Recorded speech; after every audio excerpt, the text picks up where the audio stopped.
Hello students, आज हम 10th mathematics के एक्सरसाइज 4.3 का फोर्थ क्वेश्चन सॉल्व करेंगे।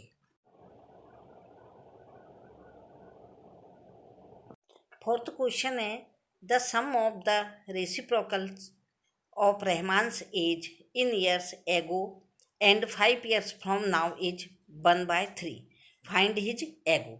हिंदी मीडियम के बच्चों के लिए 3 वर्ष पूर्व रहमान की आयु वर्षों में का व्युत्क्रम और अब से 5 वर्ष पश्चात आयु के व्युत्क्रम का योग कितना है 1/3। उसकी वर्तमान आयु ज्ञात कीजिए। सबसे पहले उन्होंने क्या पूछा है, प्रेजेंट एज यानी कि वर्तमान आयु। तो हमें जो चीज़ वह पूछते हैं फाइंड करने के लिए कहते हैं उसी को हम मान लेते हैं। तो हम सबसे पहले क्या लिखेंगे, लेट द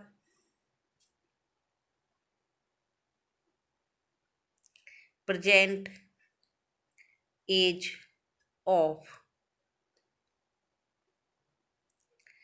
रहमान कितनी है एज। हम इसे क्या मान लेंगे कि यह एक्स है। हिंदी मीडियम के बच्चे लिखना, माना कि रहमान की वर्तमान आयु x वर्ष है। इसके बाद हमें क्या करना है, उन्होंने आगे क्या लिखा है, sum of the reciprocals of Rahman age in years ago 3 years ago age 3 years ago and 5 years from now is 1/3। यानी कि अकॉर्डिंग टू क्वेश्चन यानी प्रश्नानुसार उन्होंने क्या कहा है कि 3 वर्ष पहले जो उसकी आयु थी और 5 साल बाद उसकी जो आयु होगी, एज होगी, उन दोनों का यदि हम रेसिप्रोकल कर दें तो वो कौन सी भिन्न या फ्रैक्शन बन जाती है, 1/3।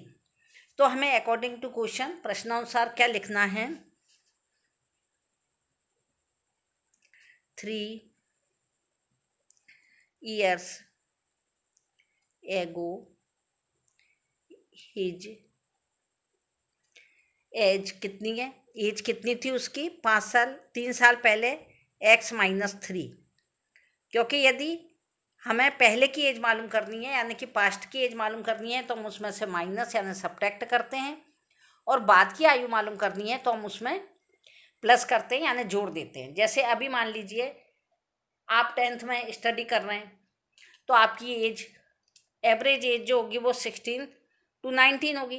तो यदि 16 में से 3 को 3 साल पहले आप कितने के थे, 13 के, और 5 साल बाद इसमें लिखा हुआ है कि 5 साल बाद कितने के हो जाएंगे। तो यदि x है तो x में प्लस कर देंगे, और आप यदि 16 के आज तो 16 में 5 प्लस कर देंगे। तो उसी तरह से इसको आप अपने ऊपर लेकर ही इसे सोच लेना। 5 years from नाउ एज कितनी हो जाएगी, x + 5 years। अब उन्होंने आगे क्या लिखा है कि इन दोनों की जो एज है 3 साल पहले की और 5 साल बाद की, उन दोनों को यदि हम क्या करते हैं, रेसिप्रोकल कर देते हैं। तो आप इसको भी यहाँ लिख लीजिए, क्योंकि मार्क्स फुल लाने के लिए अपने को थोड़ी लैंग्वेज लिखना ज़रूरी होती है। Now is given that the sum of his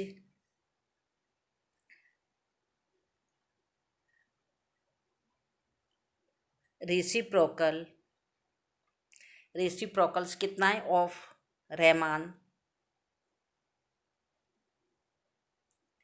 now कितना हो जाएगा, 1/3। यानी कि इन दोनों का रेसिप्रोकल यानी कि व्युत्क्रम कितना हो जाएगा, 1/3 हो जाएगा। अब रेसिप्रोकल क्या होता है, रेसिप्रोकल मीन्स होता है कि यदि आज हमें कोई नंबर दिया गया है 5, 7, 9 या अदर कोई भी। तो यदि हमें इसका रेसिप्रोकल करना है तो हम इसके ऊपर 1 लगा देंगे, तो ये क्या हो जाएगा, रेसिप्रोकल यानी कि अपोजिट हो जाएगा इसका। 5 है तो 1/5, 7 है तो 1/7 या जो भी अदर नंबर है।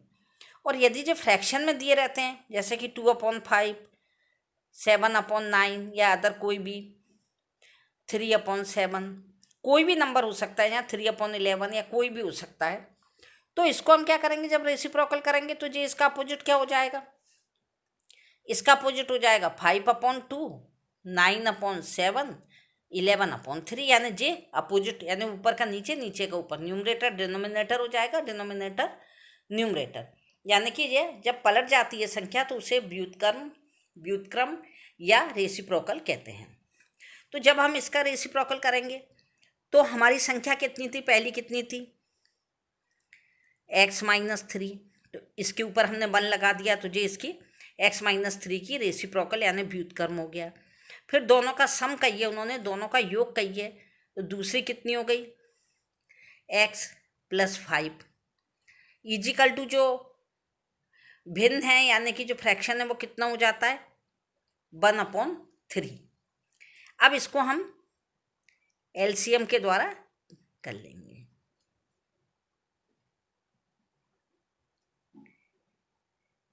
अब ये दोनों का हमने क्या लिया, एलसीएम ले लिया, तो ये अलग अलग नंबर है इसलिए हमने इनको मल्टीप्लाई में रख लिया। अब वैसे हमने आपको बताया था कि डिनोमिनेटर का इसमें डिवाइड करते हैं, जो आंसर आता है ऊपर मल्टीप्लाई करते हैं, लेकिन जब ये दोनों नंबर अलग अलग होते हैं तो हम इनका क्रॉस मल्टीप्लाई भी कर सकते हैं। तो इसका क्रॉस मल्टीप्लाई किया तो पहले क्या आ गया, x + 5 का 1 में किया, फिर x-3 का 1 में किया तो x-3 आ गया, यह एज इट इज आ गई।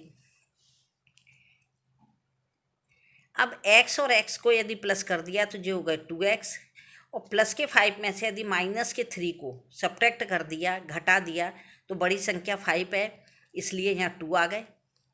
अपॉन में अब इन दोनों का मल्टीप्लाई करेंगे, इस ब्रैकेट का मल्टीप्लाई इस ब्रैकेट से, तो x का इन दोनों से, फिर -3 का इन दोनों से। तो जब हमने x का मल्टीप्लाई x से किया तो क्या आ गया, x², x का +5 से किया तो 5x, फिर -3 का x से किया -3x, और -3 का 5 से किया तो -15 इजिकल टू 1/3। अब हम इसको न्यूमरेटर तो इसका है 2x + 2, यहाँ पे हम इसको अरेंज करके लिखेंगे।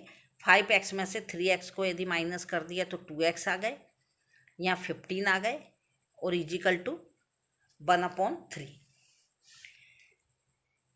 अब यहाँ पे कितना आ गया, इसका मल्टीप्लाई इससे और इसका मल्टीप्लाई इससे हो जाएगा, तो x² हम पहले इसको लिख रहे हैं क्योंकि इसको डिसेंडिंग ऑर्डर में लिखा जाता है, क्योंकि ax² + bx + c के फॉर्मूले पर आधारित है जी। 15 होगा, 3 का मल्टीप्लाई इस पूरे ब्रैकेट से किया तो 3 × 2 = 6x, 3 का 2x में किया तो, और प्लस के 6, 3 × 2 = 6 हो गए। अब यहाँ आ गया x² + 2x, यह 6x किसके हैं, प्लस के, तो यहाँ पर आके माइनस के हो गए 6x, फिर यहाँ पे माइनस के 15 एज इट इज आ जाएंगे, और जब इसका ट्रांसफ़र होगा तो जो माइनस होके 6 इधर आ जाएंगे। यह क्या हो गया, x², 4x - 6x प्लस के हैं, और 2x ये माइनस के हैं, जो प्लस के हैं, इसलिए यहाँ पे माइनस की बड़ी संख्या होने के कारण ये कितना आ गया, 4x माइनस के, और जब माइनस और माइनस दोनों प्लस होके कितने आ गए, 21 इजिकल टू 0। यह हमारा क्या बन गया, इक्वेशन। अब इस इक्वेशन को आप 3 में से किसी भी फॉर्मूले से कर सकते हैं, क्योंकि इसमें क्वेश्चन में गिवन नहीं है कि आपको किस फॉर्मूले से करना है। तो पहला फॉर्मूला होता है इसका फैक्टराइजेशन, सेकंड है कंप्लीटिंग द स्क्वायर, और थर्ड है फॉर्मूला क्वाड्रेटिक फॉर्मूला। यानी कि पहला है इसका गुणनखंड द्वारा करना है, जिसमें हम मिडिल टर्म के 2 पार्ट्स करते हैं, उनका फैक्टर करते हैं। सेकंड क्या है, कंप्लीटिंग द स्क्वायर यानी कि पूर्ण वर्ग बनाने की विधि वो थोड़ी टफ और लेंदी है, इसलिए आप उससे बचना है, क्योंकि यदि आपको पर्टिकुलर उसका नाम नहीं दिया है तो उस मेथड से नहीं करना। और थर्ड है फॉर्मूला, क्वाड्रेटिक फॉर्मूला यानी कि द्विघातीय सूत्र। तो इसे हम फैक्टर मेथड से करते हैं। हमें इसमें वही करना है कि जो मिडिल टर्म है इसके हमें टू फैक्टर ऐसे करना है जिनका मल्टीप्लाई करने पर तो कितना है, इन दोनों के मल्टीप्लाई के बराबर यानी कि -21, और उनको प्लस या माइनस करने पर कितना है -4। तो इसको हम यहाँ पे आपको करवाते हैं, -4 आना चाहिए जोड़ने या घटाने पर। तो 7 और 3 इन दोनों में से यदि किसी एक नंबर में से एक को माइनस कर दिया जाता है तो 4 आ जाते हैं। तो हमने 7 में से किसको माइनस किया, 3 को। तो हम बड़ी संख्या यहाँ माइनस की, इसलिए यहाँ माइनस लेंगे, यहाँ प्लस लेंगे। तो ये कितने हो गए, 7 में से 3 माइनस हो गए तो -4। ये हमने कैसे लिया, क्योंकि हमें मालूम था कि हमें 21 को किसी ऐसी फैक्टर लेना है इसके, तो हमने 21 के फैक्टर किए। तो -21 के फैक्टर हमने जब किए तो ये किसकी टेबल में आते हैं, केवल 3 की में और 7 में। तो हमने इसको क्या किया, 7 × 3 कर दिया। तो 7 3 होते हैं 21, लेकिन यहाँ पर माइनस है। तो हम क्या करेंगे कि बड़ी संख्या, इसमें तो बड़ी और छोटी संख्या मल्टीप्लाई में होती नहीं है, इसलिए पहले हम इसको सॉल्व कर लेंगे। तो जो संख्या किसकी है, माइनस की है 7, तो हम यहाँ माइनस लगा देंगे। अब 7 3 21, और यहाँ 7 में माइनस है और यहाँ प्लस है, तो प्लस माइनस माइनस, यानी इस तरह जब बन गए तो इसके फैक्टर कौन कौन से हो गए, x² -7x प्लस 3x -21 = 0। अब जब हम इसके फैक्टर कर रहे हैं तो हमें आगे इसमें क्या करना है कि इन दोनों में से हमें कॉमन लेना है, इसमें से और इसमें से हमें 2 2 के ग्रुप बना लेना है। x कॉमन लिया तो x -7 बच गया।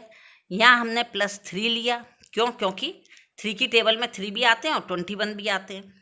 तो यहाँ पर x आ गया और यहाँ -7 = 0 आ गई। अब इसके 2 ग्रुप बन गए, एक हो गया x -7 जो दोनों में कॉमन है, और दूसरा बन गया x + 3 = 0। अब इसको हमें जब लेंगे तो क्या करेंगे, x -7 = एक 0 बन गया, और एक बन गया x + 3 = 0, यानी x = +7 आ गए और x = -3 आ गए। अब जो इसके 2 आ गए हमारे पास में, x की वैल्यू आ गई, यानी 2 रूट आ गए, या यह कहिए कि हमने जो एज निकाली है, जो एज रहमान की हमने लेट की थी यानी कि मानी थी, वह कितनी आ गई, 7 भी आ गई और -3 भी आ गई।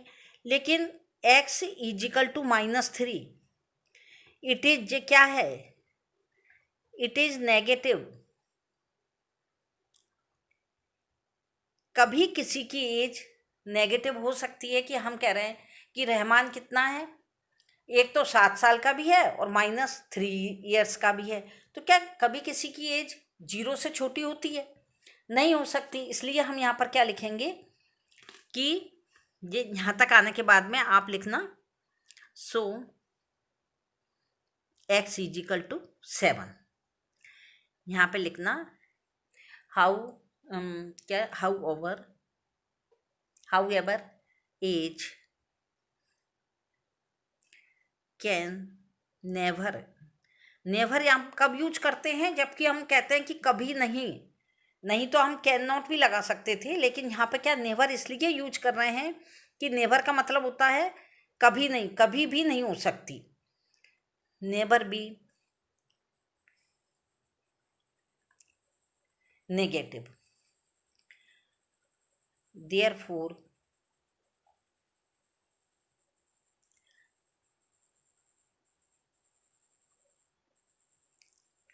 रहमान्स प्रेजेंट एज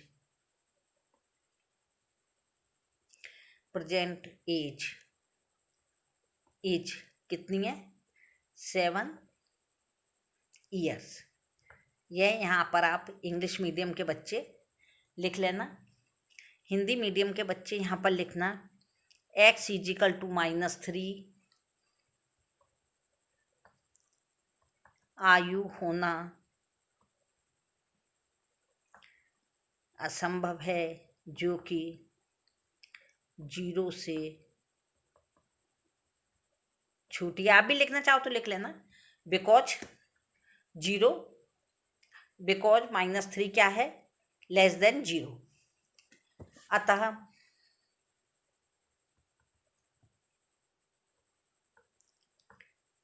रहमान की वर्तमान आयु 7 वर्ष। यह हिंदी मीडियम के बच्चे और जे इंग्लिश मीडियम के बच्चे लिख लीजिएगा। अब हमने अभी आपको बताया था प्रीवियस वीडियो में कि आप 4th जो चैप्टर है, यानी कि 2nd, 3rd और 4th तीनों ही चैप्टर ऐसे हैं जिनमें आप प्रत्येक क्वेश्चन में इसको वेरीफाई कर सकते हैं, इसका वेरिफिकेशन कर सकते हैं। यदि आप इसका वेरिफिकेशन कर देते हैं तो आपको फुल मार्क्स मिलेंगे। इसलिए आप यहाँ तक हो सके सभी में वेरिफिकेशन कर दीजिएगा। इसमें भी मैं आपको वेरिफिकेशन करना बता देती हूँ।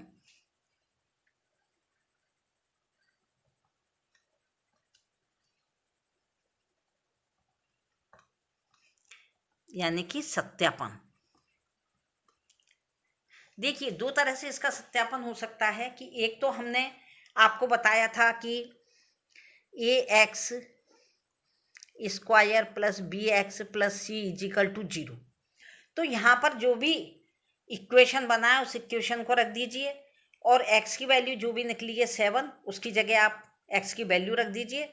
यदि 0 बराबर 0 आ रहा है तो अपना जो क्वेश्चन है वो सही है। और इसका वेरिफिकेशन करने से आपका क्या है कि पूरे क्वेश्चन में से हाफ मार्क्स भी नहीं कटेगा और एग्जामिनर पे अच्छा इंप्रेशन पड़ता है। तो एक तरीका तो इसका ये तो आप कर ही लेना। हम एक तरीका आपको और बता रहे हैं, जैसे कि हमारा वो क्या बना था, उन्होंने क्या कहा था कि दोनों का जो सम है 3 ईयर एगो और 5 ईयर आफ्टर 5 ईयर का, वो कितना है 1/3। तो हम उसको भी वेरिफिकेशन करके देख सकते हैं कि ये कितना था x-3 plus 1x plus 5 is equal to 1/3। हमें इसको सॉल्व करके 1/3 लाना है, तभी जो वेरिफिकेशन हो पाएगा।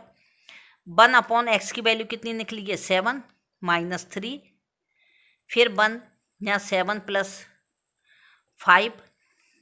अब हमने क्या किया, इसमें से कर लिया तो 1 के अपॉन में 4 आ गए, क्योंकि 7 में से 3 माइनस हो गए और यहाँ 1/12 आ गए।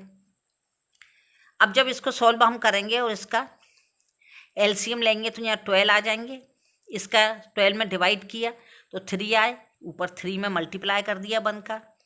यहाँ पे कितना आ गया 1, यानी कि ये कितना हो गया 4/12। 4 बन जा 4, 4 3 जा 12, यानी कि 1/3। और 1/3 जब आ गए तो हम कहेंगे कि हमने वेरिफिकेशन सही कर दिया है।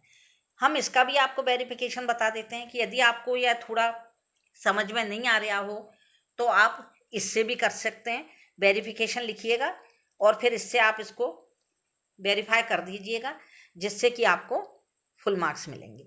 हमारा इक्वेशन क्या बना था इसका, x² माइनस 4x प्लस कितने थे -21 इजिकल टू 0। हमें 0 लानी है। यदि ये 0 इसका पूरे सॉल्व निकलता है इसका इक्वेशन का, तो लेफ्ट हैंड और राइट हैंड दोनों क्या हो जाते हैं, इक्वल हो जाते हैं, तो क्वेश्चन सही है। x की वैल्यू कितनी निकली है 7, 7 स्क्वायर 4, x की वैल्यू कितनी है 7 और -21 इजिकल टू में 0 आना चाहिए। 7 7 जा 49, 7 4 जा 28 -21 49। यदि इन दोनों को प्लस करते हैं तो 8 और 1 9 और 2 2 4 इजिकल टू 0, यानी 0 बराबर 0 आ गई। तो जो हमारा दोनों तरीके से हमने, इसमें भी LHS RHS 1/3 आ रहा है, इसमें जो 0 थी वो हमने आपको निकाल के बता दी। इस तरह से यदि आप जो वेरिफिकेशन कर देते हैं तो आपको जितने मार्क्स का क्वेश्चन है उतने ही मार्क्स मिलेंगे। इसलिए प्लीज़ इस वेरिफिकेशन को बहुत अच्छी तरह आप बार बार करके देखिए। और एक आपको इससे क्या प्रॉफिट होगा कि आपको कभी भी जब भी स्कूल ओपन होंगे और स्कूल में कोई भी क्वेश्चन समझाया जाएगा तो आपको आंसर शीट देखने की ज़रूरत नहीं पड़ेगी। आप वहीं के वहीं उसको इस वाले फॉर्मूले से तो बहुत ही जल्दी निकल जाएगा। इसलिए आप ये तो अपन ओरली भी करके देख सकते हैं, तब भी ये जल्दी निकल जाएगा। आप उसमें अपना आंसर चेक कर लीजिए। आपको यदि हमारी वीडियो पसंद आई हो तो प्लीज़ हमारी वीडियो को लाइक एवं हमारे चैनल को सब्सक्राइब अवश्य करें। Thank you.